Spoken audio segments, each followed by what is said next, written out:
Gracias por cada corazón, por cada voluntad, por cada hijo tuyo que has llamado, Señor, desde el desconocimiento que teníamos y nos has hecho partícipes de tus promesas y de tu conocimiento. Gracias, Padre, por cada persona, Señor.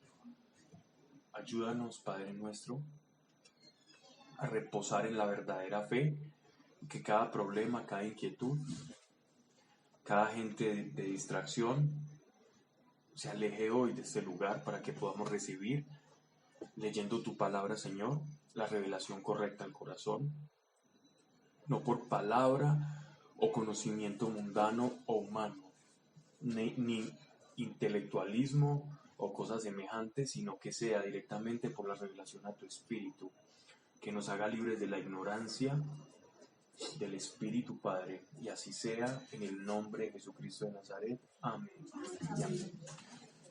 Bueno, hemos avanzado algo, ya vamos en el capítulo 2 de Efesios.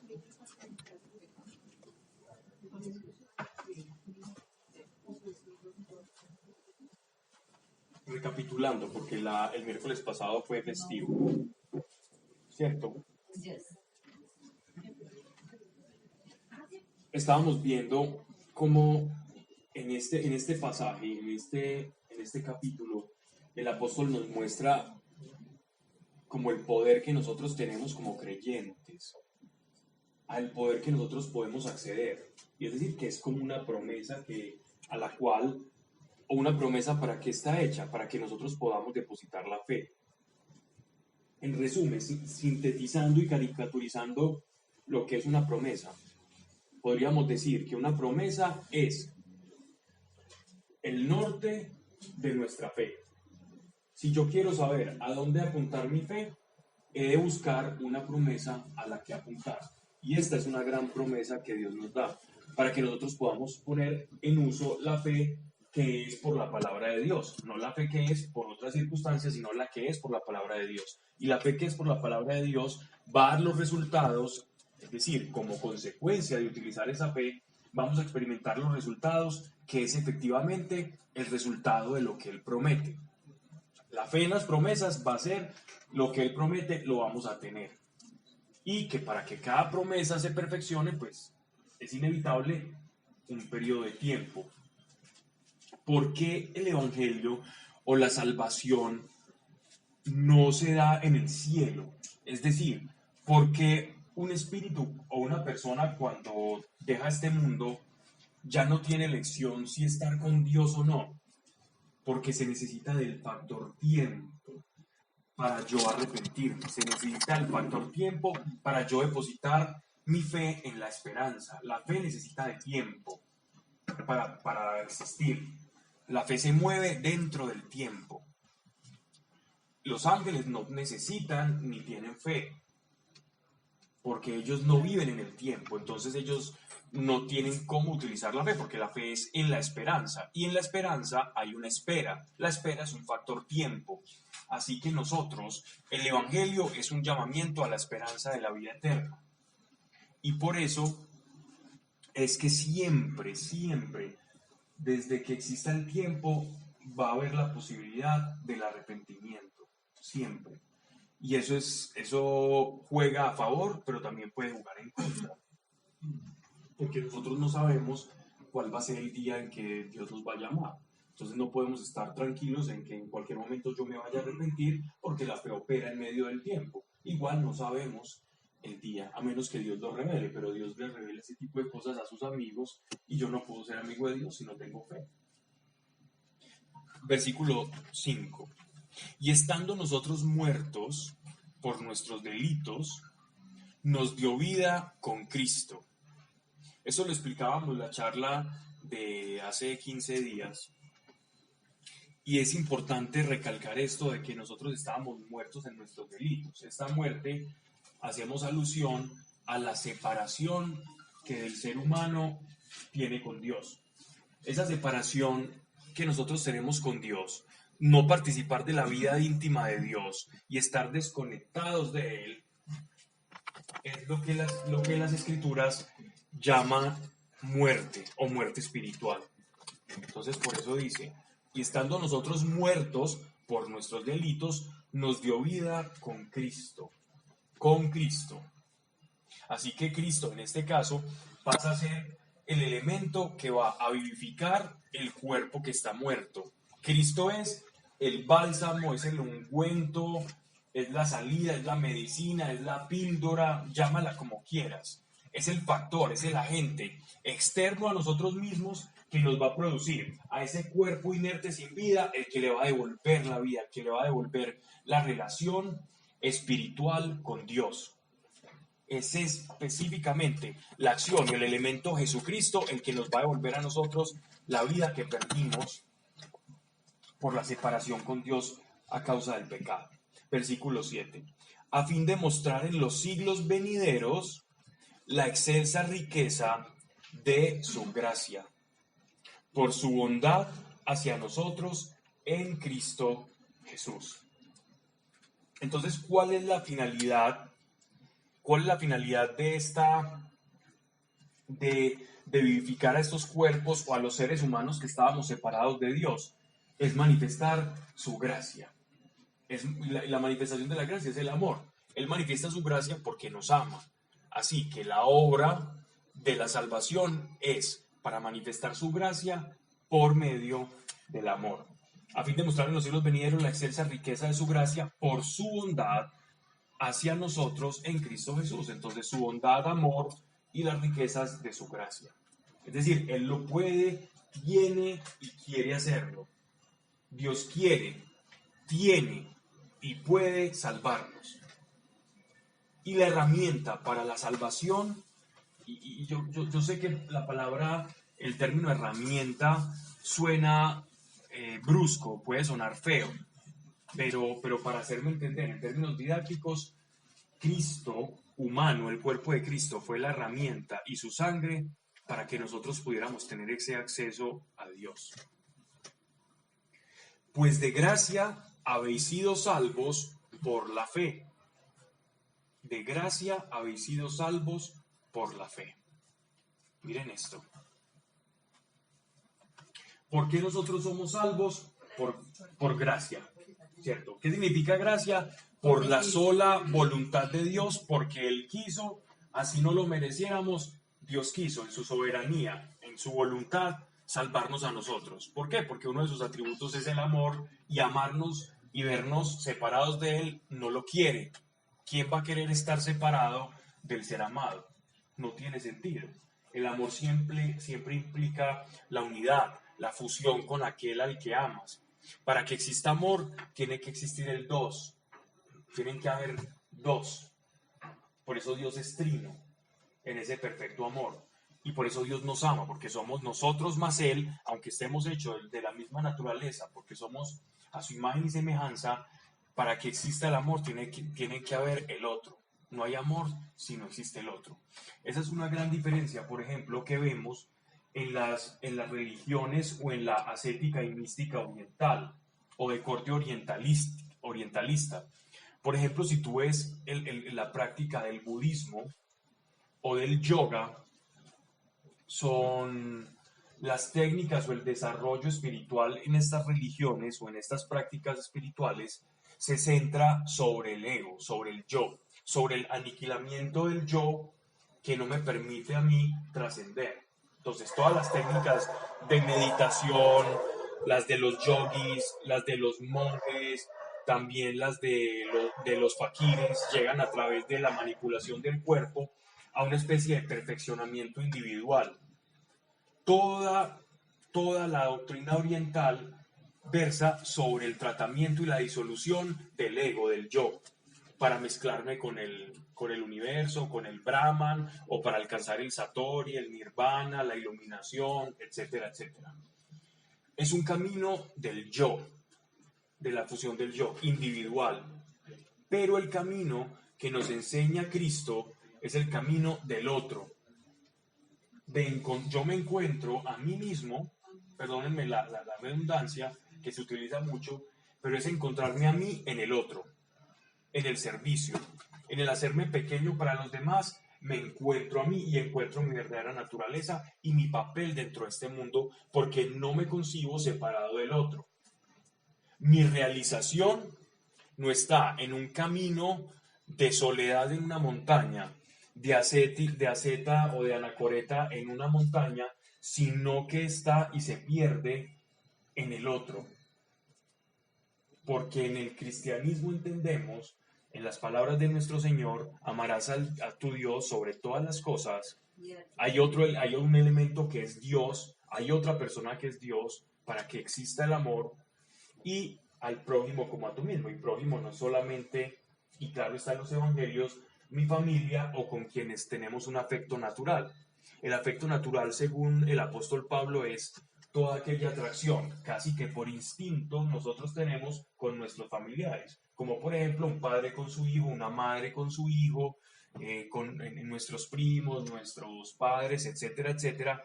Hay un afecto que se supone que es natural y casi que es instintivo y mecánico, pero ese amor, cuando dicen no hay amor más grande que el de una madre, sí, pero es un amor, es un afecto, lo que las escrituras llaman afecto natural.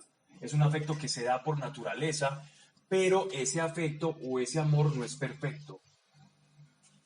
No es perfecto porque casi que viene implícito dentro de nuestra bioquímica, dentro de nuestra mecánica, etcétera, etcétera. El amor perfecto es el que nace del conocimiento y de la decisión de amar al otro. Ese es el amor perfecto.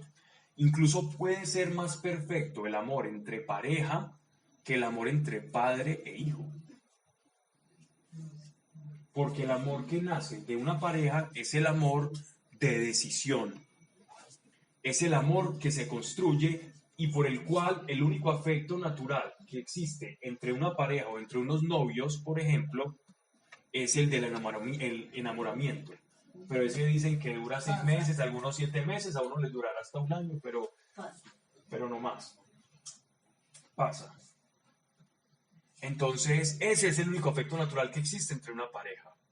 Ahora todo el resto es construcción. Y es construcción desde el conocimiento del otro y desde menguar para el otro. Y ahí está la prueba y ahí está lo difícil, pero cuando se consigue es un diamante.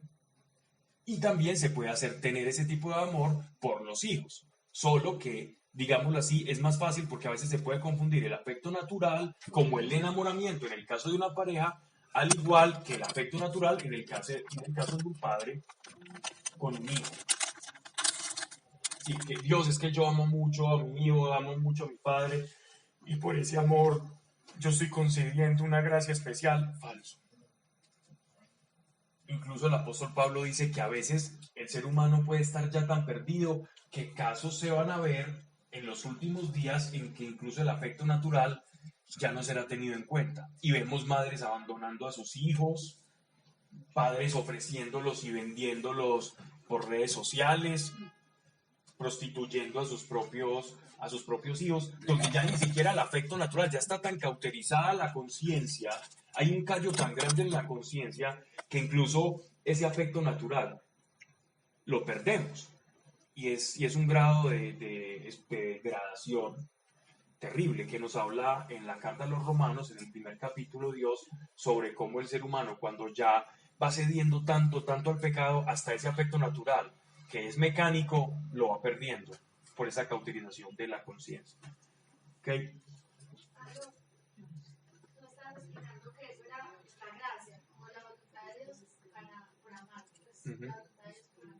Sí. Sí, ya vamos allá, al versículo 8. Pues de gracia habéis sido salvos por la fe. Entonces hablábamos la gracia como ese favor que nace desde la sola voluntad de Dios por medio del amor. Pero ojo, la gracia, imaginémonos la gracia, quiero que recreemos una imagen y miremos la gracia como el aire, ¿cierto?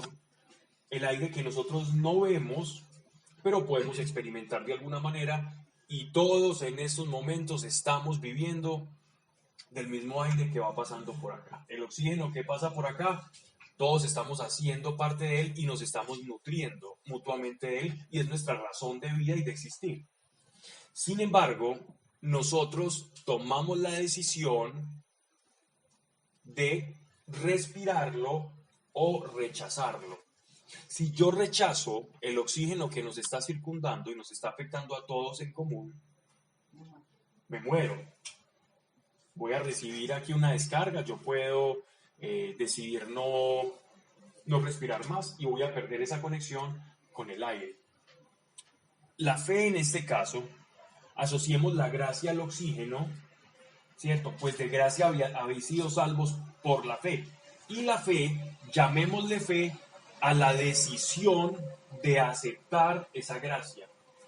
Entonces, de la misma manera en que nosotros respiramos, puedo asimilar cómo la fe actúa para recibir de la gracia. Me explico.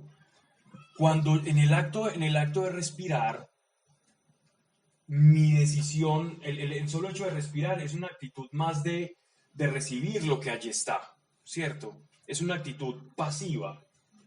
Si bien implica una acción, es una acción pero en sentido pasivo porque yo estoy recibiendo algo que está ahí. Yo no estoy luchando por ese aire. Ese aire simplemente se me da con gratuidad. Yo decido si cierro o abro. Ese es el mismo papel del ser humano en la economía de la salvación. Ese es el papel de nosotros como creyentes. En el momento en que nosotros recibimos el Evangelio, es como el aire que se nos está ofreciendo. La fe es la manera en que nosotros decidimos abrir y expandir nuestros pulmones y cerrarlos y seguir recibiendo. Así que la fe viene siendo, en la economía de la salvación, un más bien recibir, es una actitud pasiva, es una acción pasiva de recibir. Por eso dice el apóstol Pablo, y por eso utilizo ese lenguaje figurativo, pues de gracia habéis sido salvos por la fe, y esto no os viene de vosotros, es don de Dios. Entonces, el aire sabemos que viene de Dios, o sea, la gracia proviene de Dios, es Dios quien produce el oxígeno, que se llama gracia, y incluso la fe, que es la capacidad que tenemos de respirarla, Dios nos la ha dado para que nosotros la podamos utilizar como herramienta, es decir, la capacidad de creer en lo que no vemos y esperar de eso que no vemos, es una capacidad que Dios nos dio de antemano para que pudiésemos recibir la gracia. Es decir, es como un equipamiento espiritual, es una herramienta que Dios nos otorga para poder recibir los dones y los beneficios espirituales. Por eso dice que sin fe es imposible agradar a Dios. ¿Por qué es imposible agradar a Dios sin fe? Porque sin fe no lo puedo conocer, y si yo no le conozco, entonces luego, ¿cómo lo voy a agradar? Así que sin fe no puedo agradar a Dios porque no le voy a poder conocer.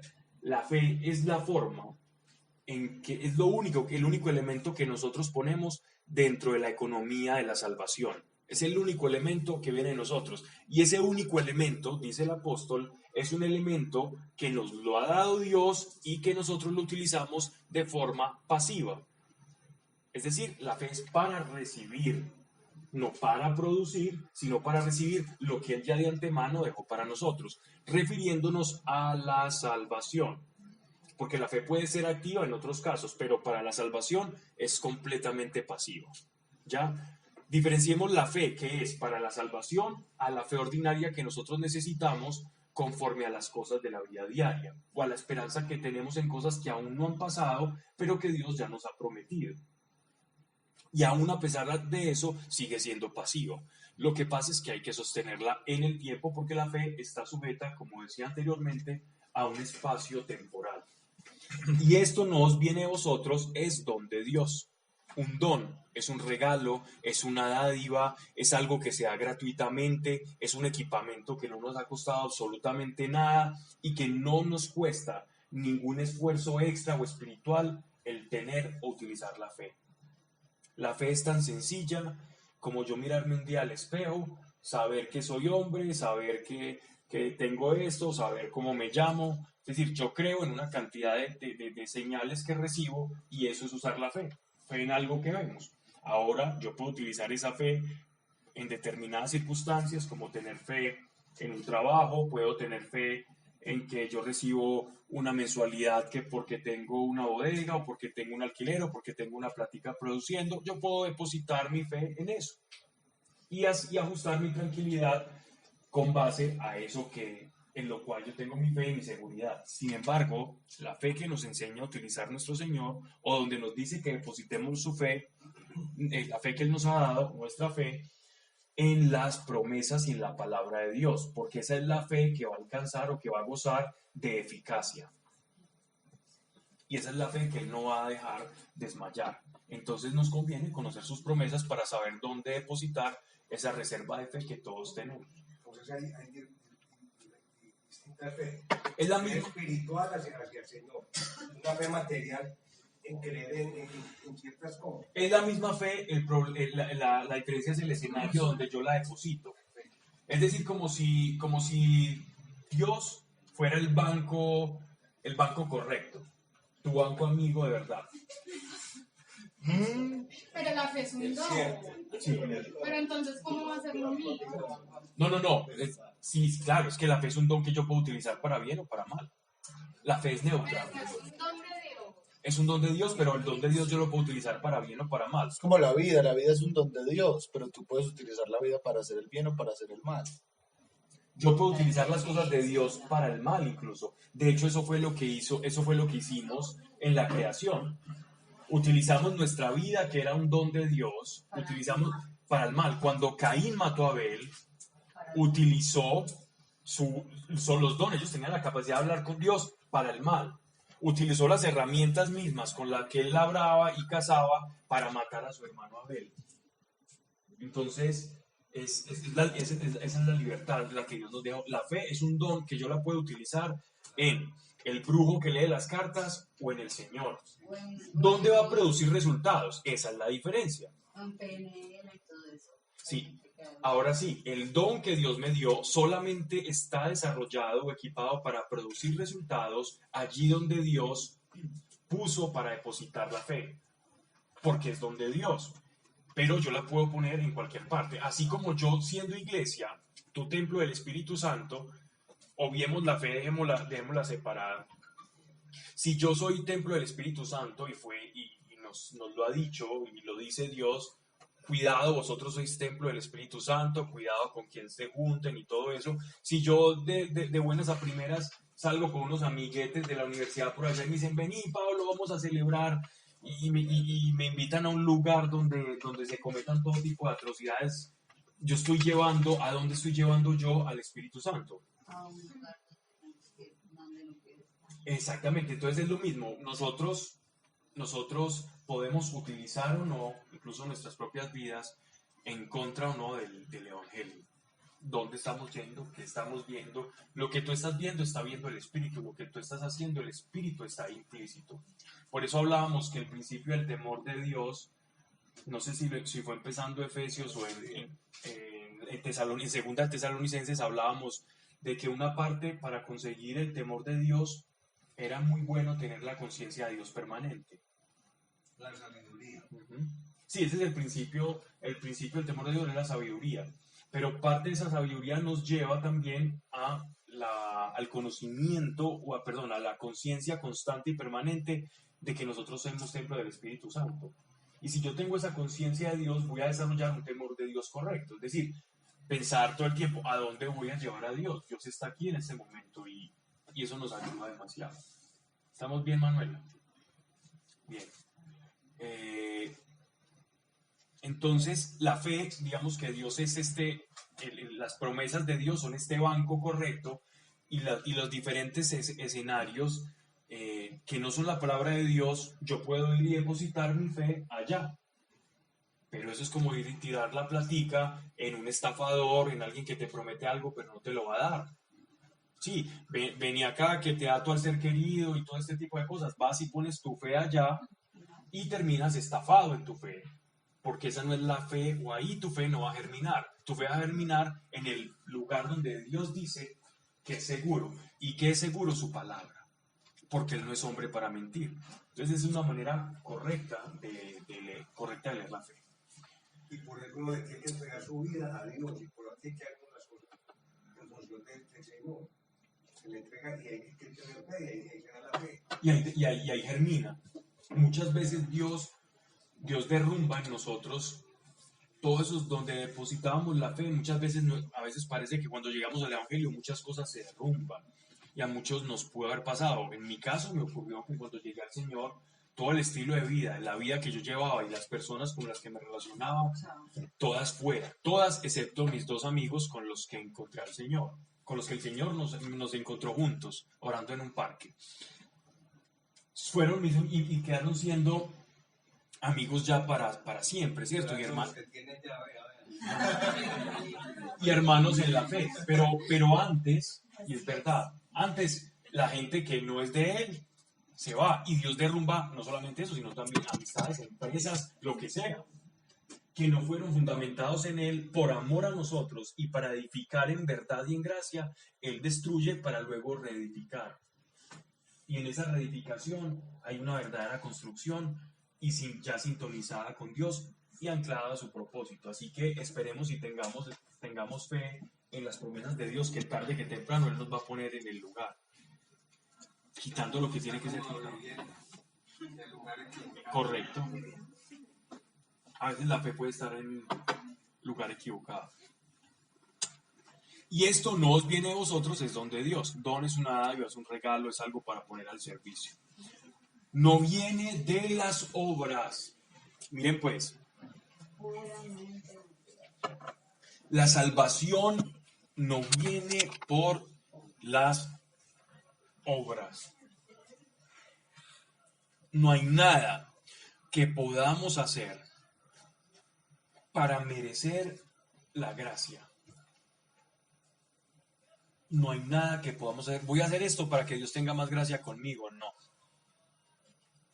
No que no vamos a hacer obras buenas, porque todo aquel que es injertado a Cristo, de esas mismas obras Él producirá en nosotros. Pero ninguna obra nosotros pudimos comprar, o ninguna obra humana se equipara al sacrificio de Dios, de nuestro Señor Jesucristo en la cruz. Ninguna obra se puede equiparar a esa. Por lo tanto, todas nuestras obras son consideradas para efectos de la salvación personal muertas. Para efectos de la salvación. Estamos hablando en el contexto de la salvación. Yo no estoy diciendo que las obras no valen, no. Estamos hablando soteriológicamente. Para la salvación. Soteriología es lo referente a la salvación. De soter. Y esto nos viene de vosotros, es don de Dios.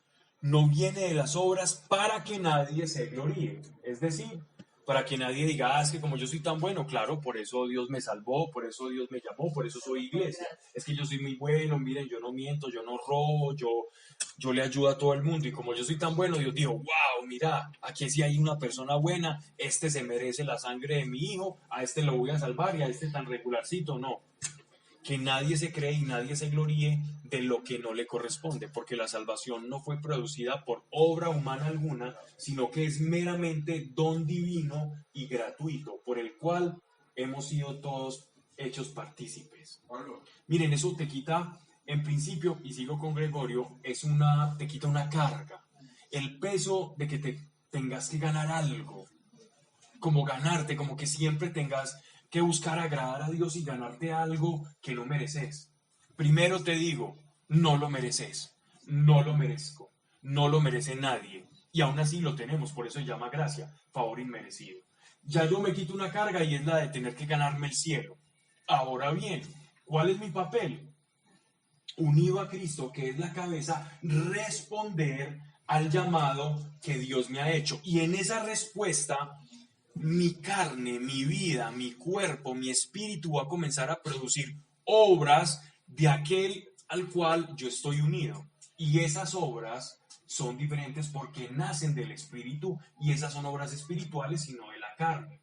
Hay obras buenas de la carne y hay obras buenas, siempre son obras buenas las obras que nacen del espíritu. Las obras de la carne no sirven de nada en el espíritu, mas las obras del espíritu sirven en la carne y sirven en el espíritu. Pero, por ejemplo, Vamos con Gregorio y la... Tengo por ahí una duda con un versículo que hay en la carta de Santiago donde habla precisamente de las obras, que dice que... Muéstrame tu fe por las obras, yo te mostraré. mis obras. Sí, entonces me parece como es como contradictorio con lo que Ajá. plantea Pablo. Ok. Vamos Entonces, ¿en qué contexto dice él eso? precisamente al contexto de lo que estoy hablando. De hecho, Lutero cuando hizo sus 97 tesis, ahí en la iglesia, en la capilla, él hablaba Ese fue el que dio la iglesia. a través de él, sí, fue que se hizo la protesta y después se le llamó a todo aquel que protestó con esas tesis, porque él puso unas protestas en contra de la iglesia de la época. Entonces a todos los seguidores de Lutero se les llamó protestantes y así hasta el sol. Entonces, ¿qué pasa? El contexto de la Carta de Santiago, esa la vimos hace, yo creo que el año pasado. El contexto de la Carta de Santiago es precisamente lo que estoy explicando. Santiago está diciendo, ojo, que es que hay algunos que llevan un estilo de vida pecaminoso, porque él está hablando de eso, incluso está hablando de la lengua, del estilo de vida pecaminoso, y dicen que tienen fe. Entonces, ¿cómo puede decir esa persona que tiene fe si no manifiesta obras de arrepentimiento? Entonces, la fe de verdad, si tengo fe de verdad, esa fe me va a llevar a conocer a Dios. Y si yo comienzo a conocer a Dios, que el conocimiento de Dios es relacionarme con Él, conocimiento de Dios no es estudiar los atributos de Dios, los 22 atributos de Dios y los atributos cognoscibles, incognoscibles, los visibles, los invisibles, no, eso no es conocimiento de Dios, eso es teología y eso no sirve para conocer a Dios. El conocimiento de Dios es producto de la experiencia personal que yo tengo con Él, nace más de la oración y de la comunión. Esa fe que me lleva a la comunión con Dios, producto de esa comunión, mi vida tiene que marcar una diferencia, porque el Espíritu Santo en mí comienza a producir una convicción de juicio, justicia y pecado, y eso hace que mi estilo de vida comience a cambiar y a permearse mi conducta de Él, de sus mandatos, de sus direcciones, etcétera, etcétera. De tal manera que yo pueda decir, mis obras me están demostrando mi fe.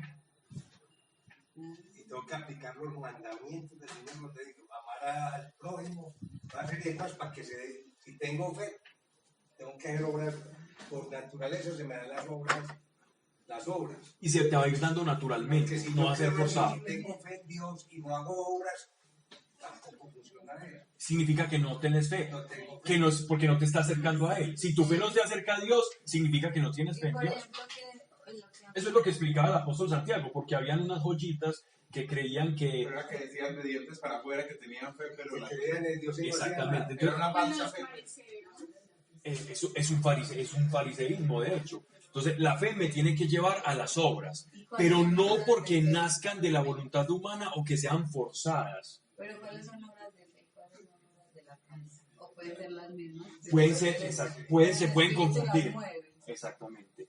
Los fariseos, que bien los apuntó Manuela, muchas veces hacían obras. Diezmaban, servían, iban al templo, oraban y ayunaban hasta lo que no tenían que ayunar y diezmaban de lo que no tenían que diezmar. Y de esa manera producían obras. Pero su corazón lejos estaba del conocimiento de Dios. Tan lejos estaba que cuando Dios mismo en la tierra extendía sus manos y oraba por enfermos en un día sábado y se sanaban, lo juzgaban. Entonces eran obras sin el conocimiento de Dios, por lo tanto Santiago le llama obras muertas. Martín Lutero tuvo un conflicto al principio por alguna de las tesis que respecto a la salvación por la fe y no por las obras, y él incluso llegó a llamarle a la epístola del apóstol Santiago, él le llamó la epístola de paja, refiriéndose a que habían cosas como que no estaban conexas, pero Martín Lutero no tuvo mucho tiempo de desarrollar su teología porque casi todo el resto de su vida, desde la protesta, se la pasó defendiéndose, auspiciado por unos reyes de Alemania. Entonces, ya después quienes desarrollaron más la teoría de la salvación, la fe y las obras fueron Zwinglio y Calvino, bueno, y otros más. Pero ya es otra arena, otro costal. El caso es que no son contradictorias, sino antes perfeccionan y explican la fe, las obras, están de la mano. No, y esto no significa que el que tenga fe no peca. Obvio, todos pecamos. Yo pienso que sí. Esperamos que no, sabiendo que sí. Y esto no os viene de vosotros, es don de Dios. No viene de las obras para que nadie se gloríe. Que hechura suya somos. Este versículo 10 me gustaría escucharlo en otra traducción. Que creación suya, hechura suya, díganme alguna. Somos obra suya. Ajá, obra suya está bien. Nos ha creado. El 10. 10.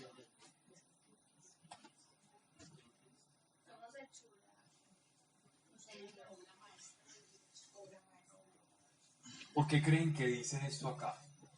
¿A qué se refiere con que somos hechura suya?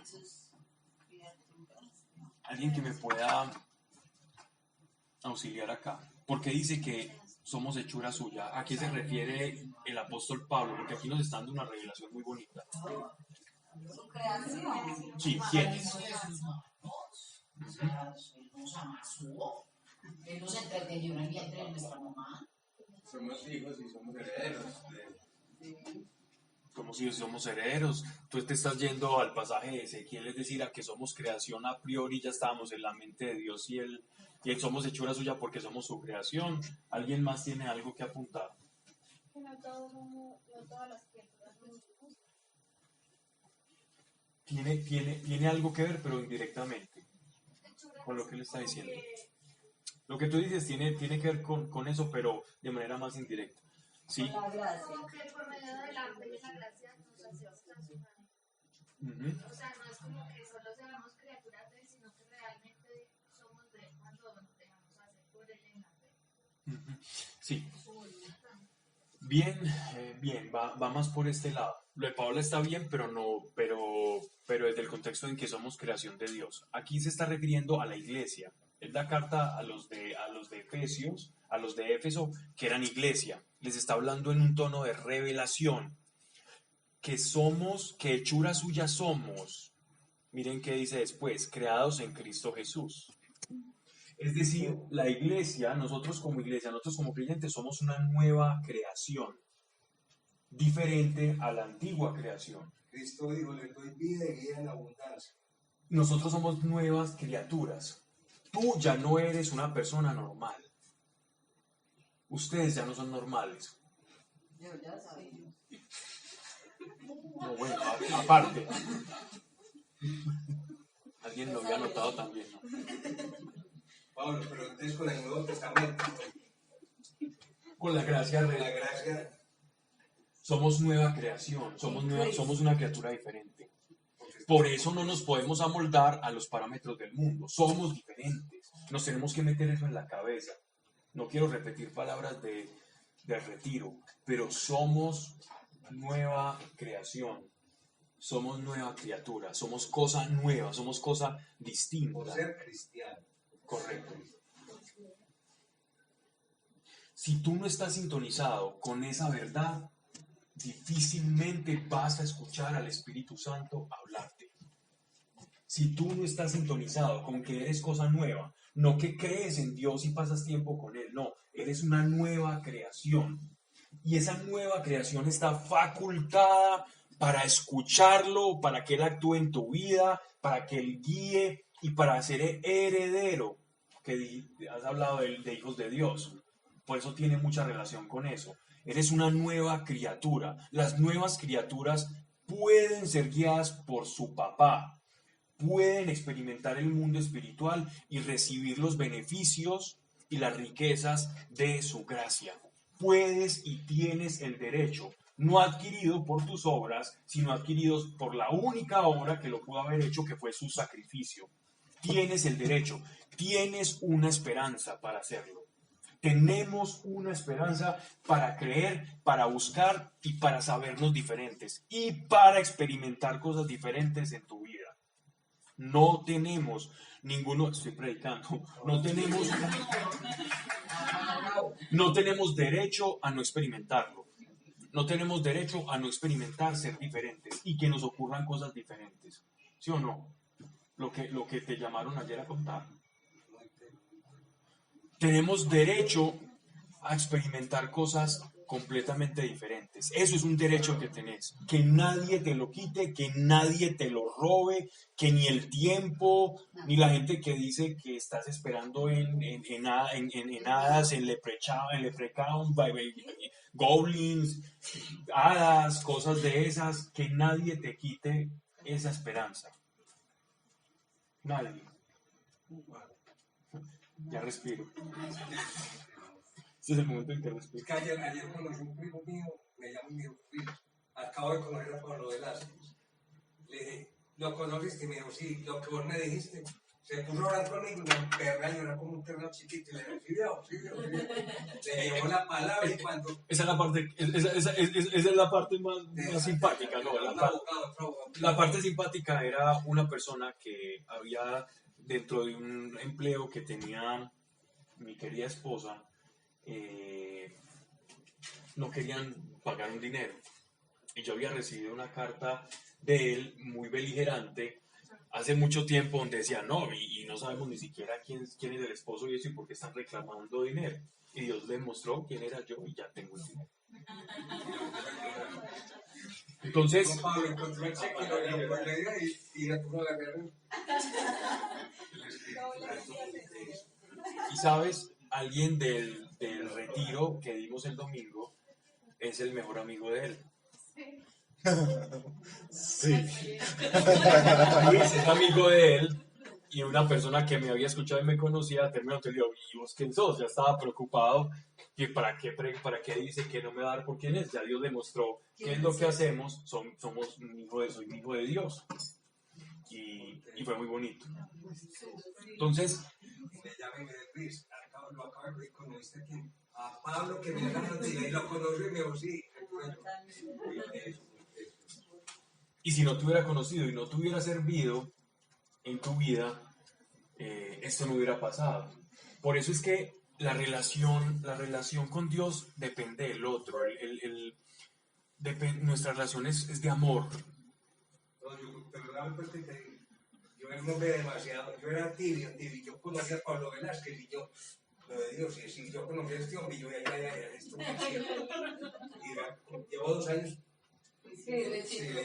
esto sí es cierto, que yo era, no, yo no había veces que yo decía, esto es carreta aquí, y veo. Pero lo más mucha presencia de Lo más hermoso de esto es que cuando tú caminas sabiendo quién eres, porque todos somos parte del plan de Dios, tú no sabes las conexiones que hace Dios y a dónde vas. Es más, Dios te puede estar conectando con personas ahora, sabiendo una oración que tú vas a hacer 2 años después, y donde te va a dar respuesta a través de esa conexión, o a través de esa conexión vas a tener una respuesta. Y voy a ese punto, y quise tocar ese punto por lo que sigue. Creados en Cristo Jesús. Nosotros somos una nueva creación en Cristo. En Adán, nosotros fuimos creados una vez. ¿Recuerdan? En Adán, nosotros somos hijos de Adán. Fuimos hijos de Adán. Ahora somos hijos de Dios. Nuestra naturaleza ya no es la de Adán, sino que nuestra naturaleza es la de Dios, porque somos sus hijos. Miren, creados en Cristo, Él nos amasó, como tú dices, pero en Cristo, es una segunda amasada. La primera es cuando nacemos, la segunda es acá, somos una nueva creación. Sí, claro. Correcto. Creados en Cristo Jesús para hacer buenas obras que Dios de antemano preparó para que en ellas anduviésemos. Entonces, es que yo soy muy buena gente, ¿por qué hago? ¿Por qué sirvo? ¿Por qué fui a tal parte y oré por tal persona? No, eso no te hace mejor ni bueno. Simplemente estás caminando en las obras que Él de antemano preparó, en la agenda de Dios para ti. Pero lo mejor de todo es que la agenda que Dios preparó para ti te encanta. Dios no hacía agendas malucas. A veces para cumplir ciertas cosas hay baches, porque vivimos en un mundo que desconoce a Dios. Entonces la agenda de Dios, que es preciosa, está inmiscuida en medio de un barrizal. Pero es la agenda de Dios y mientras tú la estás caminando, pasan ese tipo de cosas. Entonces, tenemos que ser conscientes de la gracia y la riqueza que hay en nosotros para que nuestra fe pueda manifestarse. Y la manifestación de nuestra fe es que puedas experimentar cómo Dios te abre caminos, cómo Dios te abre puertas. Y la oración del mañana, sin darnos cuenta, como Él ya preparó las buenas obras para que caminásemos, ya Él la contestó hace años. La oración del mañana te la está contestando y la está resolviendo ahora en tu vida. Y tú sin darte cuenta. Necesitamos sintonizarnos con esa verdad. Yo conocí a Luis, solo para poner ese ejemplo que entró a colación, yo conocí a Luis hace ¿cuántos años? Hace 2 años, una amiga de mi hermano me Ay, dijo, cuéntame, no, cuéntame. me mandé un lujo con mi hermano. Yo con unos problemas muy tesos. Y Pablo fue y lo vi que venía por la transversal, y lo recogí, este peón era como un loquito buscando mi casa, caminando. Cuando llegó a mi casa, se sentó a hablar con mi hija y con mi señora, mi mujer, que es una mujer muy tesa. Cuando Cristina vio a Pablo, todos quedamos así. ¿Será que está escuchando, Luis? Decía esto sí es serio. Yo era un hombre muy tímido, muy teso, Pablo. Y a lo Y que no hoy- conocí el patero, ni conocí. Y yo después le dije a Mauricio, mi hermano, Mauro, me mandas una cosa muy rara de llegar de Pablo a mi casa. Pero a lo que voy con eso es que desde ahora, es decir, desde 2 años atrás, Dios ya sabía una persona con la que me iba a conectar, donde Él me iba a estar respondiendo una oración, 2 años antes. Entonces, cuando camino en las obras que Él preparó, cuando uno camina en las obras que el Señor preparó, Pucha. O sea que una oración que tú hiciste ahora es lo que, pues como que te dieran el pago de todo lo que ha pasado. está relacionada con el conocer caminando en las obras que el Señor ya había preparado de antemano. Me da ganas de llorar. Llegó Pablo y le dije, "Ven, hablar con mi señora". Como con la vida le contó a Cristina y María eran así, digamos así, porque le contó la vida a Cristina, ti. Muy teso, Pablo, sigamos. Bueno, pero la explicación viene al contexto. El contexto más precioso es que no desmayemos en nuestras oraciones, que Dios siempre va a utilizar cada oración y Él ya tiene la respuesta. Y en el espacio y en el tiempo correcto, ahí está. Y caminemos en las obras que Él preparó. A veces no sabemos por qué estamos caminando por un lado, por qué conocemos cierto tipo de personas, no sabemos. Camina en lo que Dios te ponga y todo va a cobrar sentido, todo después va haciéndose fácil de leer. ¿Qué piensas? Bien. Que hechuras suyas somos, creados en Cristo Jesús para hacer buenas obras que Dios de antemano preparó para que en ellas anduviésemos. Así que ya tenemos una agenda. Con Dios tienes agenda. ¿Cierto, María? Hay una agenda con el Señor. Y caminando en esa agenda, muchas de las oraciones o de las cosas que nos acongojan en el corazón van a empezar a desatarse. Quiero ir todavía no, sí, vamos al versículo 11. Llevamos mucho tiempo en Efesios. Aquí ya se comienza a volver una carta, ya nos han dado los beneficios de nosotros como iglesia, pero si bien nosotros somos la iglesia, ¿dónde quedan los judíos que han creído y han esperado también en las promesas de Dios? ¿Dónde quedan esos judíos? Porque muchos pensamos, venga, pero si esta gente es tan obediente, guarda el sábado, diezman, se cuidan, les han destruido el templo y aún en medio de su fervor, de su mística, Ellos van y oran en el ala occidental o en el muro de los lamentos y hacen sus genuflexiones, sus sacrificios mecidos, ponen los papelitos y oran todo el tiempo. Incluso hay una cámara que las 24 horas está filmando el muro de los lamentos y tú puedes acceder de manera online y orar también ahí con ellos. Las 24 horas. Y está en buena definición. Ellos lo hacen incluso para la gente que se pueda conectar. Es tanto el fervor y eso que pasa con el pueblo judío. Es una relación intelectual. Claro, esta pregunta que nosotros nos hacemos de esto también se la hacían en la iglesia primitiva.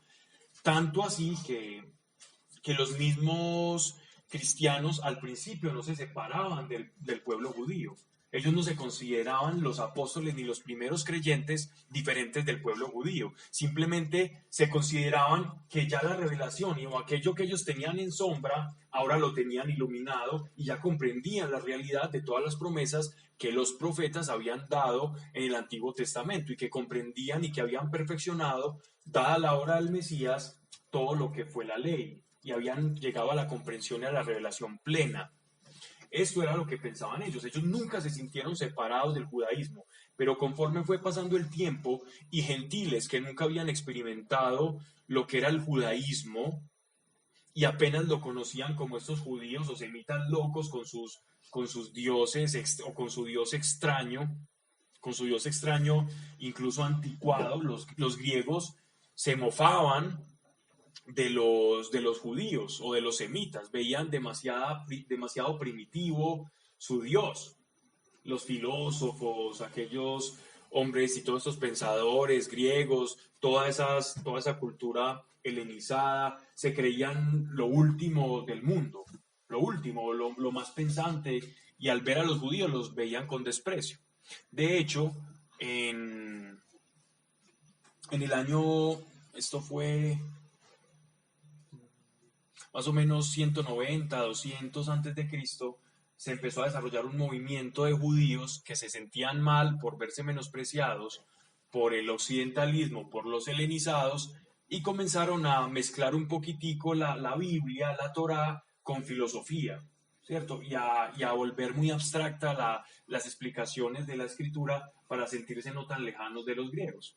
A ellos muchas veces los despreciaron dentro del mismo pueblo porque estaban distorsionando la palabra de Dios simplemente por sentirse iguales a aquellos que estaban con sus altos vuelos filosóficos. Entonces, aquí el apóstol Pablo nos va a exponer qué somos nosotros y qué es el pueblo judío y cómo estamos unidos en Cristo. Versículo 11. Por lo cual, acordaos de que en un tiempo vosotros gentiles según la carne, llamados incircuncisión por la llamada circuncisión que se hace en la carne, estuvisteis entonces sin Cristo. Vamos a explicar esto. Cuando dice, por lo cual acordaos de que en un tiempo vosotros gentiles según la carne, o sea, según la carne nosotros, significa que nuestra separación de los judíos era según la carne, era según el cumplimiento de una ley que se cumplía en la carne. Esa ley que se cumplía en la carne se está haciendo referencia a lo que separaba a los hombres judíos de los gentiles, que era la circuncisión, que era el pacto que se hacía sobre la simiente. Entonces dice, gentiles según la carne, llamados incircuncisión por la llamada circuncisión. Es decir, eso es una manera un poco, no peyorativa del todo, pero sí es un cuestionamiento que él le hace a los judíos que están cuestionando a la iglesia como nueva creación. Él les dice, llamados sin circuncisión, o sea, nosotros los gentiles, por la llamada circuncisión, o sea, los judíos, que se creían la circuncisión, los que estaban de verdad cerca de Dios, que se hace en la carne. Y mire que el apóstol Pablo realza la expresión, el término, el concepto de carne, para referirse a que la ley opera en la carne.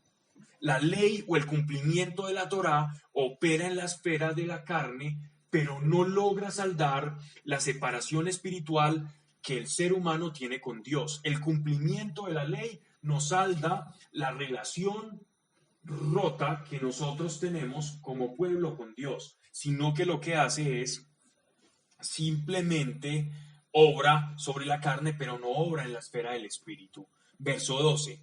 Estuvisteis, o sea nosotros, el mundo gentil, sin Cristo, excluidos de la ciudadanía de Israel. Nosotros, como no estábamos incluidos en la ciudadanía de Israel, ni por la circuncisión, ni porque todavía había llegado el Mesías, entonces dice, éramos excluidos de la ciudadanía de Israel. Es más, es tan fuerte esto que había una frase que estaba antes después del atrio de los gentiles, donde decía, maldito y morirá aquel que cruce esta puerta. Y por eso los gentiles cuando iban y visitaban, porque tanto es ahora como lo fue antaño, la gente visitaba monumentos. Habían viajes que la gente iba y miraba las pirámides, habían gomosos de ir a buscar espacios sagrados, no importa si no fueran judíos. Entonces normalmente en Pascua se aglomeraban y se mezclaban judíos y gentiles, pero los que eran gentiles, es decir, que no estaban circuncisos y no eran practicantes judíos, no podían ingresar más allá de un atrio que se llamaba el atrio de los gentiles. Del portón de los gentiles no podían pasar. Y los gentiles le tenían mucho desprecio a los judíos. El antisemitismo, que significa el ir en contra o el tener deseos o sensaciones de fastidio, de rechazo hacia el pueblo judío, ha existido desde mucho antes. Para muestra un botón, el Mercader de Venecia y otros escritos donde se ve al judío como un agiotista o como alguien macabro que solo está buscando el dinero o el beneficio personal. Todo este cliché. ¿Oíste? La Inquisición, todo. Podían ir a acabar los judíos, eran encima de los porqueras. Pero fue en la última, generalmente fue en la última etapa y se dio más que todo en España, ¿cierto? Se dio más España que y todo en Portugal. Sí. No sé esa familia es la que vino acá. Ya me tomé bueno, ya. Y les van a dar la ciudadanía. Sefarditas. Sí, señor. Pero todos los antioqueños somos sefarditas. No todos. Hay unas ramas importantes. importantes. Sí. Pero casi todos somos. No, casi todos. Hay vascos, sefarditas, mucho castellano, de Portugal hay varios, pero en Antioquia. Solo en Antioquia y en parte de la costa.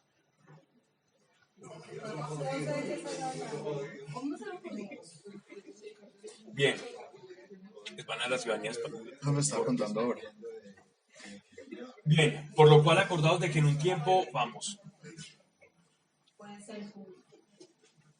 excluidos de la ciudadanía de Israel, extraños a las alianzas de la promesa. Es decir, para los gentiles era extraño todas las prácticas de los judíos. Mire, extraños a las alianzas de la promesa, sin esperanza. O sea, si no hay una promesa, entonces, ¿qué voy a esperar? ¿Cómo yo voy a desarrollar o en mí se va a desencadenar esperanza si no hay una promesa que la secunde? Si no hay una promesa que la produzca. Entonces, ¿de dónde nace la esperanza? De una promesa. ¿Qué es lo que yo espero? Aquello que se me ha prometido, aquello que yo concibo, creo que va a pasar, por lo cual desarrollo esperanza. Es decir, espero con buena actitud. La esperanza es esperar, pero con una correcta actitud de que lo voy a recibir. Y que no es eso, sino que es fe. Entonces, no teníamos esperanza, no teníamos nada, mejor dicho. Sin esperanza y sin Dios en el mundo. Así andaba el mundo gentil. Sin Dios y sin esperanza. Si no hay alguien que me cuente que existe Dios, no basta simplemente observando la naturaleza y decir, quizás hay un Dios, quizás no. Hasta allá llegó la filosofía. La filosofía llegó a preguntarse si existía Dios o no, y a dejar esa posibilidad. Gran parte de los filósofos griegos, sobre todo desde Aristóteles y pasando por Platón, que Platón sí, pues en el idealismo sí se desarrolló mucho más el concepto de que existe algo más allá, bien sea el apeirón o el demiurgo, o como los filósofos le llamaban, como a esto que trascendía a los seres. Dice en Romanos capítulo 2,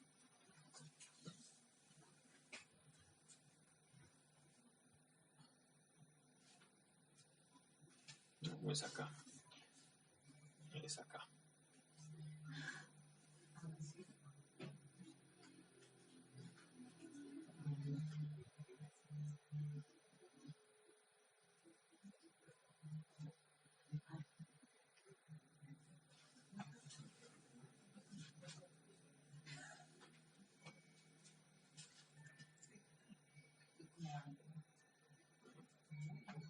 Vamos acá.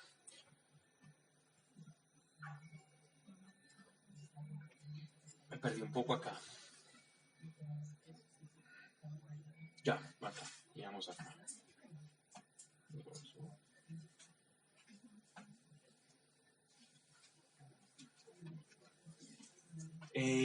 Dice el apóstol Pablo en la carta a los romanos que Dios se da a conocer a través de su creación. Y estos filósofos y estas personas o eruditos de la antigüedad que no tenían la revelación de que había un Dios único que había creado el cielo y la tierra y cómo lo había creado, ellos simplemente lograban la intuición de algo supranatural. Y cada uno daba sus definiciones filosóficas o sus teorías de cómo era esta fuerza creadora, ¿ya? Pero no alcanzaban la revelación. Y sin esa revelación no había esperanza. Simplemente había una tesis ideologizada de lo que es Dios o cómo debe ser Dios, pero no había una esperanza de este Dios me quiere, nos creó por amor. No tenían esa revelación. Hasta allá llegaba el hombre natural o la revelación natural. Muchas culturas y religiones se han desarrollado con base en la revelación natural, considerando revelación natural como todo aquello que por la intuición del conocimiento y de hurgar en la naturaleza puedo descubrir de Dios. Sin embargo, la revelación que ya no es natural, sino que es especial, es la que Dios mismo infunde en nosotros y nos revela el Evangelio, nos revela su naturaleza y su existencia. Esa es la revelación que nosotros como iglesia tenemos. Dice, excluidos de la ciudadanía de Israel, extraños a las alianzas de la promesa, sin esperanza y sin Dios en el mundo. Valga pues ese prólogo que metí ahí. Versículo 13. Mientras que ahora, o sea, los efesios, nosotros ahora, en nuestro estado actual, por Cristo Jesús, los que un tiempo estabais lejos, es decir, los gentiles, habéis sido acercados por la sangre de Cristo. ¿Saben cómo está viendo el apóstol Pablo en estos momentos? Él está como imaginándose el templo, e imaginándose estar lejos, como cuando los gentiles solo podían entrar hasta cierto punto, que era el atrio. Recuerden que todo lo que es en el Antiguo Testamento es sombra de lo que había de venir con Cristo. Así que el atrio de los gentiles estaba más o menos insinuando que en algún momento los gentiles se podían reunir en un momento, en un lugar específico, pero que no podían trascender más allá hacia la presencia de Dios. Por eso él dice, y aquellos que estabais lejos de la presencia santa que es Dios. Entonces, así las cosas, dice, mientras que ahora por Cristo Jesús, los que un tiempo estabais lejos habéis sido acercados por la sangre de Cristo. Es la sangre de Cristo la que nos une al Padre. La sangre, ese es el papel de la sangre de Cristo. Miren, yo sé que es muy normal, yo sé que muchas veces nosotros pensamos o en nuestras oraciones, y no está mal del todo que lo hagamos, pero está mal si conociendo el significado de la sangre de Cristo, no meditamos en ese significado, sino que utilizamos la sangre de Cristo como si fuera un amuleto de protección, o cúbreme con tu sangre para que no me pase esto, o cubrir a todo con la sangre de Cristo, ¿cierto? No es que esté mal, a ver, no es que vamos a decir que eso está mal, o te cubro con la sangre de Cristo, no es que esté mal. Está mal si yo haciendo eso desconozco el principal propósito de su sangre. Y el principal propósito de su sangre no es ser un escudo, no es destruir las bandas Van Halen, no es no es abrirnos un espacio, no es darnos bendición, no es agua bendita. La sangre de Cristo no es eso.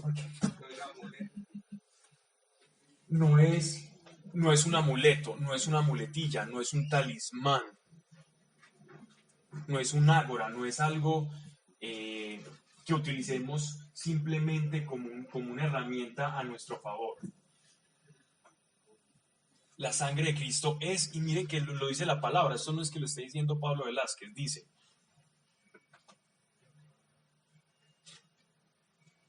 habéis sido acercados por la sangre de Cristo. Propósito de la sangre de Cristo, acercarnos a Dios. Ahí no está diciendo que la sangre de Cristo te protege, te cuida, te bendice.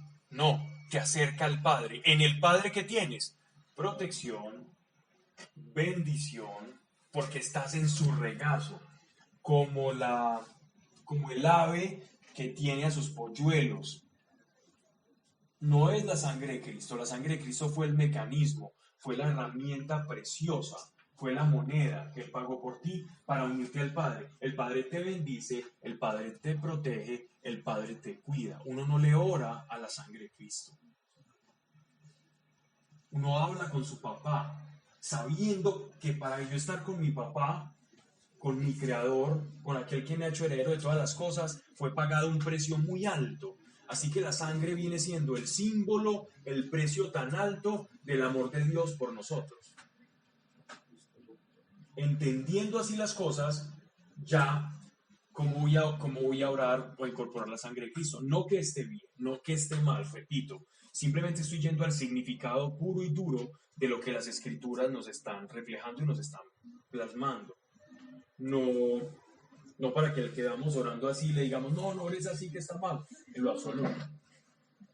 Porque de hecho en esa oración hay poder. Y Dios conoce la intención del corazón de quien ora. Y no por el mecanismo o las palabras con astucia que se utilicen en medio de una oración va a responder o no.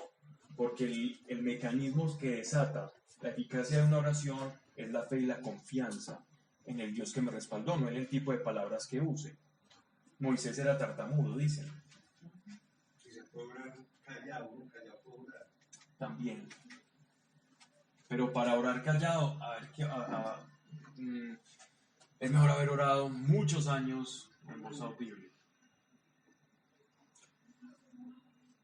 Habéis sido acercados por la sangre de Cristo, pues Él es nuestra paz, que hizo de dos pueblos uno.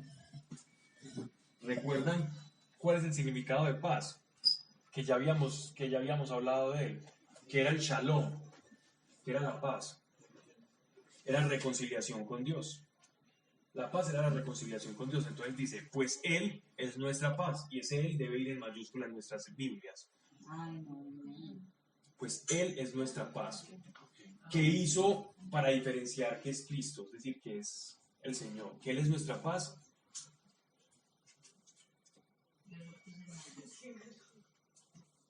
Que hizo de los dos pueblos uno. ¿Cuáles dos pueblos? Tanto gentiles como judíos. Derribando el muro de separación. ¿Recuerdan la imagen del templo? El muro que separaba a los gentiles, donde estaba escrito que el que cruce morirá, o será maldito y morirá. Derribando el muro de separación, la enemistad. El templo de Salomón, el tabernáculo del Éxodo, era una imagen figurativa tal cual lo vimos acá atrás cuando Sebastián muy amablemente nos puso el televisor, de lo que era la arquitectura de lo que iba a ser el futuro y la vida de la iglesia y del pueblo judío. Que hizo de los dos pueblos uno, derribando el muro de separación, la enemistad, anulando en su carne. Miren esto, Jesucristo entrega su carne, no su espíritu. Anulando en su carne, Él entrega su cuerpo. Este es mi cuerpo que entrego por todos ustedes. Él nos dice, yo le entrego mi cuerpo y mi espíritu. No. Él destruye su cuerpo porque su espíritu no puede ser destruido. Su cuerpo sí, pero va a ser vivificado. Su espíritu no puede ser contenido. El espíritu de Cristo no puede ser ni siquiera contenido. Él entrega su cuerpo para que sea destruido, pero nos da su espíritu, que mora en todos nosotros. que nos une al Padre, anulando en su carne, con su propio cuerpo, macerado, tallado, lastimado, de la cabeza a los pies, desde el músculo que se conoce como el miocardio, que es la parte que recubre el corazón, hasta sus piernas, excepto las rodillas, completamente lacerado. Anulado en su carne la ley, porque era una promesa, y porque de la misma forma, en la parte donde nuestro Señor no sufrió el daño, es también los corderos donde no podían ser dañados. Anulado en su carne la ley de los mandamientos, formulada en decretos. Esto, lo que está revelando aquí el apóstol Pablo, es puro misterio desmenuzado que hasta el momento solamente conocían los apóstoles. Y es el papel del cuerpo de Cristo. Cuando hablo de cuerpo de Cristo no me refiero a iglesia, sino a su cuerpo físico, a sus manos, a sus pies, a sus ojos, todo lo que respecta al cuerpo de Cristo. Dice, en su carne, en su cuerpo, la ley de los mandamientos, o sea, todos los decretos y estatutos que los judíos tenían que cumplir y tienen que cumplir. Hay que ritos también. ¿Sí? Decretos, en decretos para hacer en sí mismo, mire, la ley de los mandamientos formulada en decretos para hacer en sí mismo de los dos un solo hombre nuevo. Algunos dirán un solo cuerpo nuevo, algunas traducciones, o una creación nueva. Pero miren lo que dice, en el cuerpo de Cristo, en esa muerte, entregando eso, es como que Él asume que todos aquellos que han de creer en Él, utilizando la fe, que fue el medio que Dios nos dio para acercarnos a Él, nosotros íbamos a tener acceso al cumplimiento de todos esos decretos y estatutos. Él está cumpliendo en su cuerpo con ese sacrificio, Él está haciendo que todos nosotros, los que nos adherimos a Él por medio de la fe, cumplidores a sí mismo, como Él, de todos los estatutos y ordenanzas. Ese es el misterio de la gracia y de la bendición de ser cristiano. Que en Él nosotros estamos siendo cumplidores de aquellas exigencias que por la carne no podríamos cumplir. En su carne nosotros lo cumplimos. Entonces, para hacer en sí mismo de los dos un solo hombre nuevo, de la iglesia y de los judíos. Miren que Él no está hablando de separación, sino de unión. Nosotros tenemos unión con los judíos, pese a que nos insulten y muchas veces insulten a María, a José, se burlen de Jesús y de su nacimiento. Siguen siendo, nosotros hacemos parte de ellos y ellos de nosotros. Lo que pasa es que ellos en esos momentos tienen un velo y están ciegos. Ya en la carta a los romanos se nos expone esto muy claramente. Y estableciendo la paz y reconciliándonos a ambos en un solo cuerpo con Dios. ¿Cuál es el mecanismo de la reconciliación? La cruz. En un solo cuerpo con Dios por la cruz. Es la crucifixión el medio por el cual Dios unió a los descendientes de Abraham y a los judíos con los gentiles, con los que solo conocíamos a Dios por medio de nuestro instinto que nos lleva a autotrascender y a preguntarnos nosotros por qué estamos aquí, viendo los patrones de la naturaleza y diciendo, esto no se creó solo, esto no se creó por el azar, sino que existe una fuerza creadora. Y reconcilió a aquellos que Dios se les manifestó y se les presentó en el monte Sinaí, y también con aquellos que simplemente se preguntaban, ¿Dios existe o no existe? En un solo cuerpo, en un solo hombre nuevo. Y estableciendo la paz y reconciliándolos ambos en un solo cuerpo con Dios por la cruz, dando muerte en sí mismo a la enemistad. Y viniendo, nos anunció la paz a los de lejos.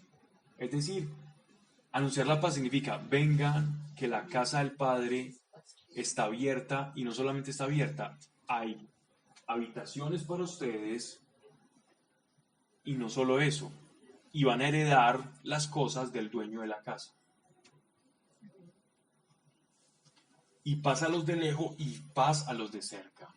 Aquí hay un misterio muy grande de la unión del cuerpo de Cristo con los judíos. Hay muchas personas, lamentablemente, que intentan hacer la separación, pero el mismo apóstol Pablo nos está revelando que hay una unión íntima entre la iglesia y los judíos, pero hay un velo en los judíos en estos momentos. Exacto. Pues por él tenemos los unos y los otros el poder de acercarnos al Padre en un mismo espíritu. Ojo, esta frase no ha sido interpretada de la misma forma en un mismo espíritu a lo largo de la historia.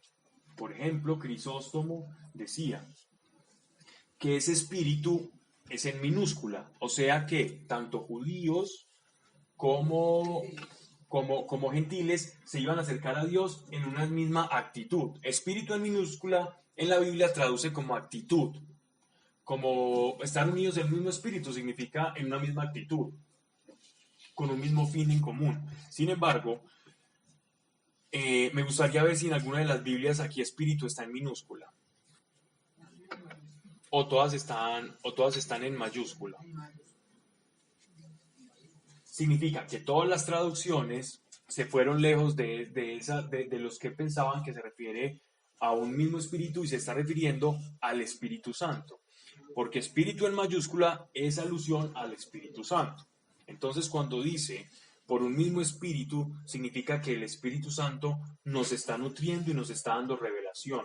Pero la calidad de revelación que le está llegando al cuerpo de Cristo es mayor que la que le está llegando al pueblo judío, que solo se quedó con la sombra de la revelación. Aunque la sombra, en algún momento ellos verán quién o qué es lo que está proyectando esa sombra. Y quien está proyectando la sombra de lo que ellos están viendo, esa silueta es la silueta de Cristo. Con la suerte que nosotros estamos viendo ya no la silueta proyectada, es decir, la sombra, sino que lo estamos viendo a Él y sabemos cuál ha sido su obra. Ellos simplemente están viendo la silueta. Pero esa silueta implica que están teniendo fe en aquello que lo proyecta. Y aquello que lo proyecta les será revelado a ellos y será iluminado lo que está proyectando. Y ya no será una sombra, sino que será la persona real de Cristo. Y ellos aceptarán quién es Jesucristo y qué es el Mesías. Y lo están esperando. O sea que hay un acto de fe. Y por la fe indirecta hay salvación. Pero igual tienen que reconocerlo. Quien no lo reconozca no pasa. ¿Cómo así que por la fe indirecta hay salvación, pero tienen que creer en él? Porque ellos en este momento no creen en Cristo, pero esperan al Mesías. Entonces esa misma esperanza va a hacer que cuando Cristo vuelva, ya sí a la manera que ellos creen, lo reconozcan. O sea, es fe en Cristo. Lo que pasa es que nosotros tenemos la fe en Cristo resucitado. Ellos tienen la fe En Cristo en el Mesías, que victorioso. no saben que ha llegado. Yo una vez expliqué eso en un tablero. Si tienen un papel, lo puedo explicar de una manera gráfica para que siempre se les quede en memoria. Olillo. Y como una hoja de blog ¿Y cómo o de un papel grande. Sí. entendemos entonces acá espíritu? ¿De Espíritu cuál de las dos mayúscula, formas? mayúscula. Sí. Yo la entiendo así, los modernistas la entienden así, muchos padres de la iglesia solo como dos y algunos no lo ven como unión. Pero dice, pues por él tenemos los unos y los otros el poder de acercarnos al Padre en un mismo espíritu. En una misma actitud, no, porque no tenemos la misma actitud. En un mismo espíritu es a través del Espíritu Santo, porque ellos tienen la relación. Lo que pasa es que la revelación del Espíritu Santo Pero ellos no tienen relación con el Espíritu es Santo. limitada. Ellos están limitados, ellos están cegados. Nosotros estamos corriendo por ellos. Pero ellos tienen la unión al pacto y a las promesas de Abraham. Y nosotros por el Espíritu Santo nos unimos a ellos. Pero ellos no pueden disfrutar de los bienes de la iglesia. Te hago una pregunta, pero entonces Cristo vuelve como vino. No. Esa pregunta es excelente. Esa pregunta me parece excelente. Esa pregunta es excelente. Qué lástima que no esté Cristina, don Luis. Cuando vuelve nuestro Señor ya no viene como siervo, Él viene como juez. Pero nosotros ya fuimos juzgados en su sangre. Es decir, a nosotros ya se nos hizo el juicio. ¿Qué significa que se nos hizo el juicio? Y esto lo vamos a ver, yo creo que en la próxima charla. Pero nosotros ya estamos sentados en lugares celestes, lo cual significa que en el tiempo de Dios Él ya nos está viendo en el cielo. Pero eso es una locura de la cual hablaremos después. A mí en profecía me dijeron algo súper teso, pero después se lo pregunto. Pues ahora. Manuela, si uno dice eso, hace la pregunta completa. No dice nada. ¿Ah? No. Dame de recaminar, mija, ya tiene que contar. Sí. Si ese parte temblar y nos cuenta.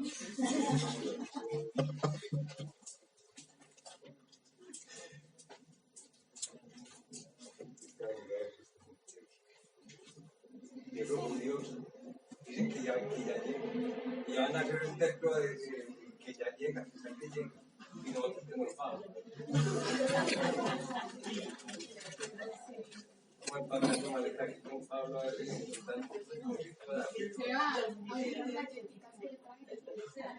Vos estás listo ya. Fuiste a Italia. Pues primero me da.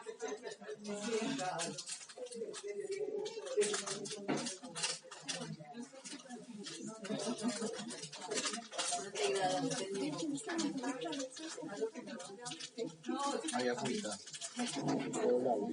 Sí, hay.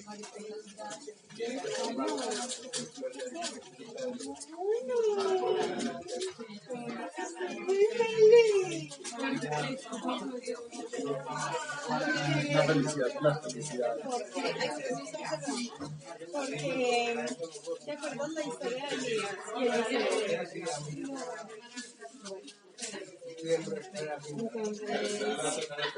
Por esa oración que pusiste en la casa de Dios. Empieza a contar. Por esa oración. No, yo Ya Dios me respondió y me... Déjame pues probar. Miren, Miren. les dañé el tentempié. Miren esto.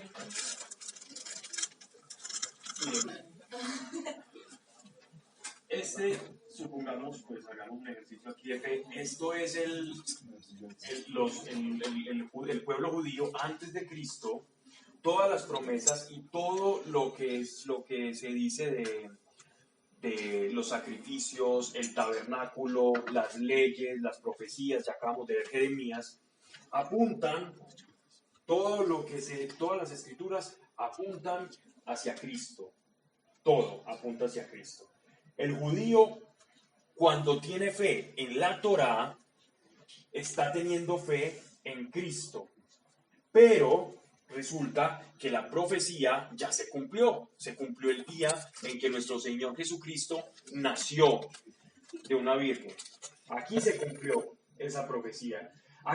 Ellos, los que no creyeron y fueron familia y herencia y son judíos, de los que no creyeron y no aceptaron que la profecía se cumplió, se quedaron arrodillados y viendo o esperando al Mesías. Nosotros, que estamos acá, hemos recibido al Mesías y estamos en este punto. Ellos se quedaron en este punto. Pero el quedarse en este punto implica que ellos tienen una acción de fe. Y Cristo vino acá, murió por nosotros, pero la economía de la salvación viene en una etapa. La primera etapa, antes de Cristo, donde se anuncia su muerte y su pasión. La etapa en que su pasión se desarrolla y la etapa en que Él llega en su época, en su etapa gloriosa y como juez. Cuando Él llega como juez, en su etapa gloriosa, ellos están apuntando esta parte, no la van a experimentar y se están perdiendo de eso. Ellos no tienen la comunión del Espíritu como nosotros sí la tenemos.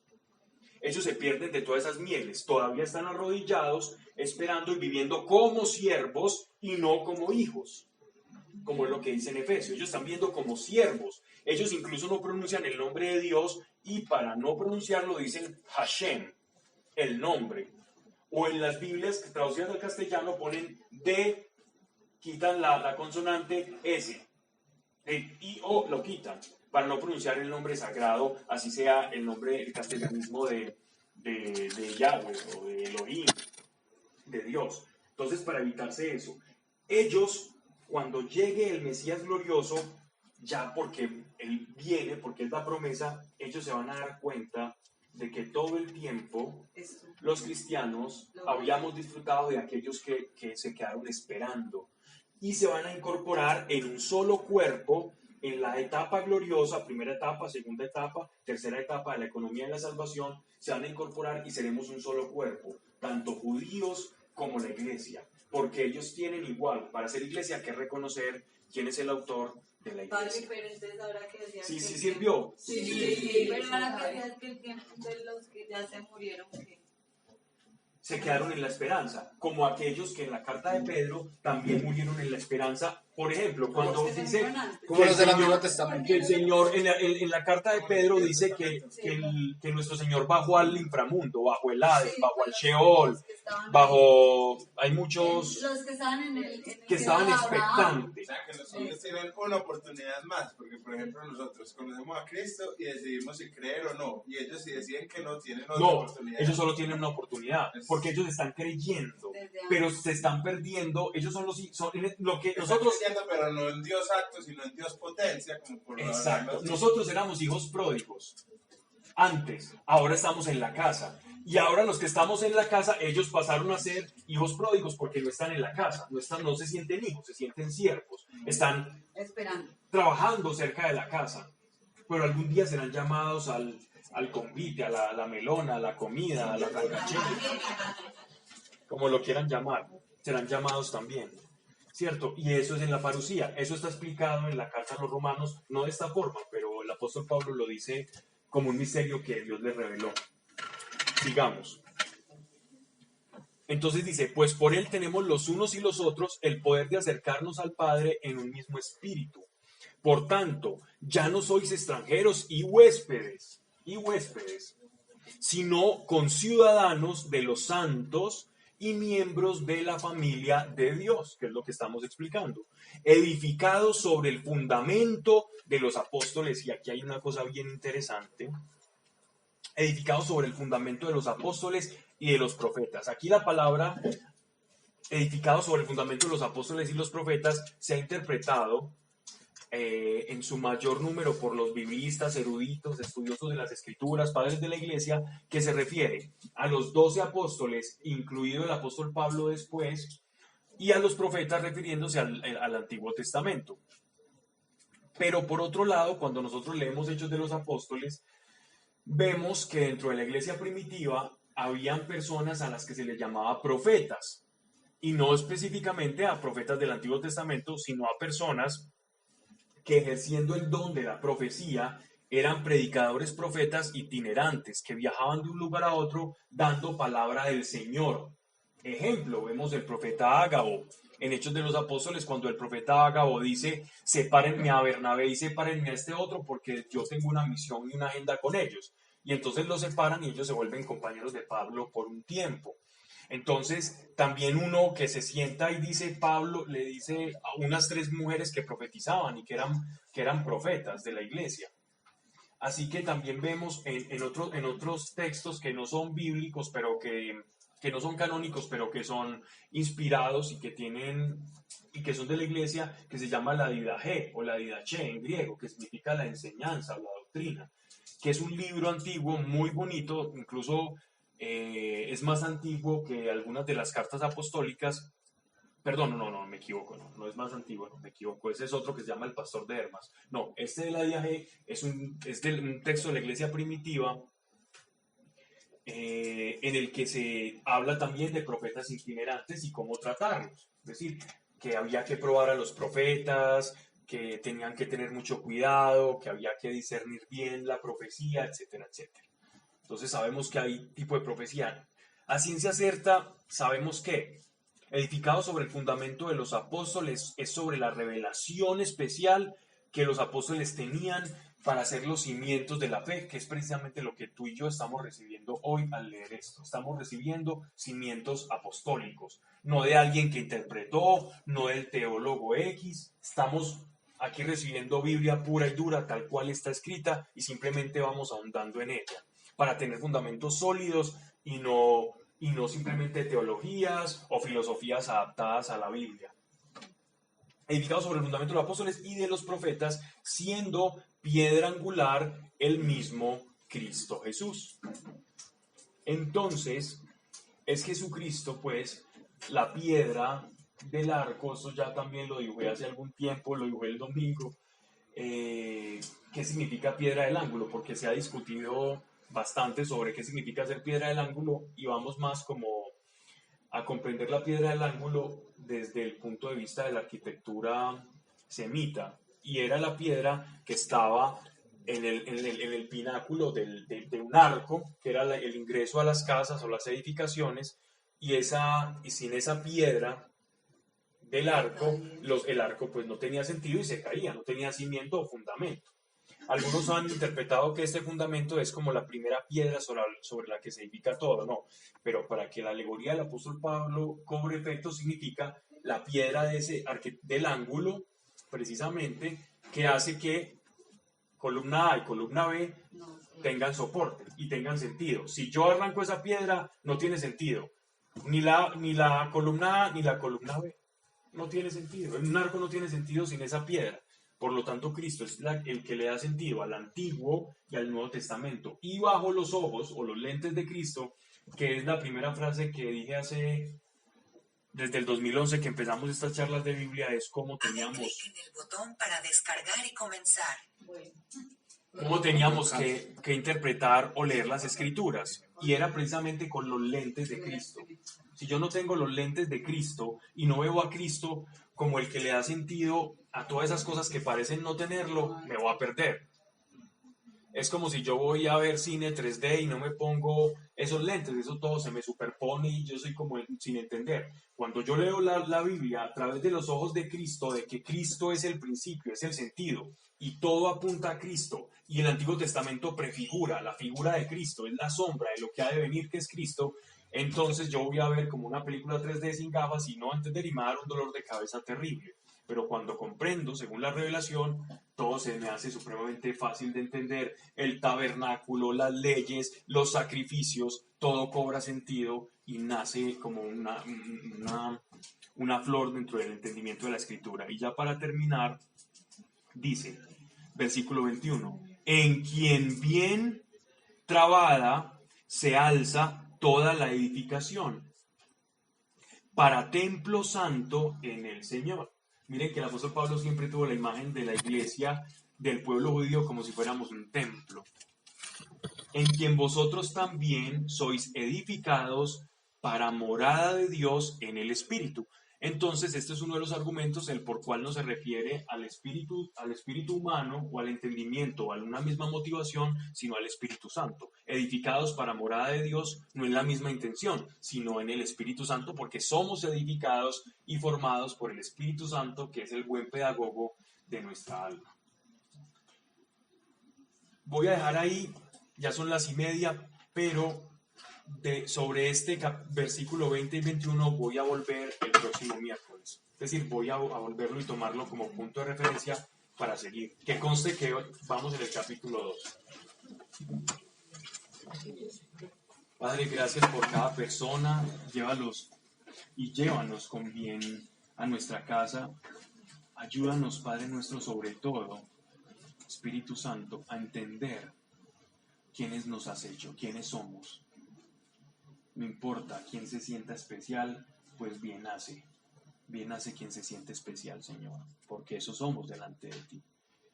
Pequeños ante el mundo, pero especiales para ti. Y somos especiales porque sabemos que las cosas valen por lo que la gente esté dispuesta a pagar, Señor. Y tú has pagado lo más valioso y lo más preciado. Y ayúdanos a hacerle honor al precio que has pagado por nosotros, Padre, y a responder a ese precio. En el nombre de nuestro Señor Jesucristo. Amén.